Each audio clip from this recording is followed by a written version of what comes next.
Bonjour, bienvenue dans cette nouvelle capsule vidéo, toujours sur les transformations économiques et sociales sous le Second Empire. Abordons à grand C l'âge d'or du monde rural, avec un petit 1, le monde rural démographiquement majoritaire.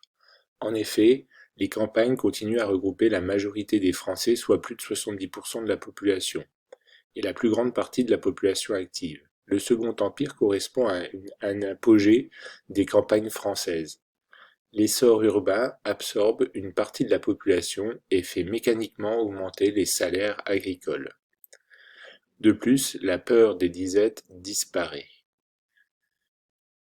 La hausse des revenus agricoles permet l'achat de terres, mais aussi l'amélioration des méthodes agricoles qui augmentent donc la production et les revenus, qui enclenchent un cercle vertueux.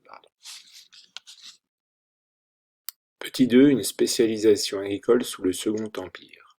Les régions d'agriculture intensive, le nord et le bassin parisien, se mécanisent et développent la production de pommes de terre, mais aussi de betteraves. Napoléon III soutient le développement de l'agriculture et de la viticulture, notamment dans le Bordelais. Beaucoup de propriétaires exploitants voient leur production, leur exportation et leurs revenus augmenter. Les campagnes soutiennent massivement le régime impérial jusqu'en 1870.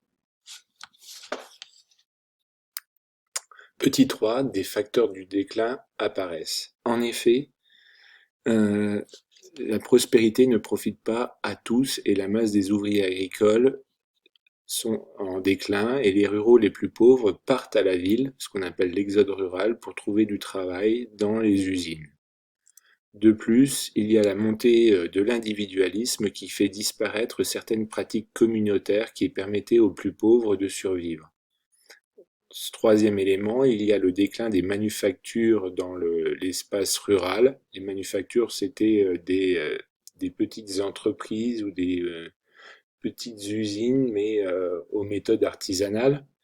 Et la dispersion de ces manufactures et puis leurs méthodes artisanales entrent en concurrence face à l'industrie et aux usines, et elles sont en déclin.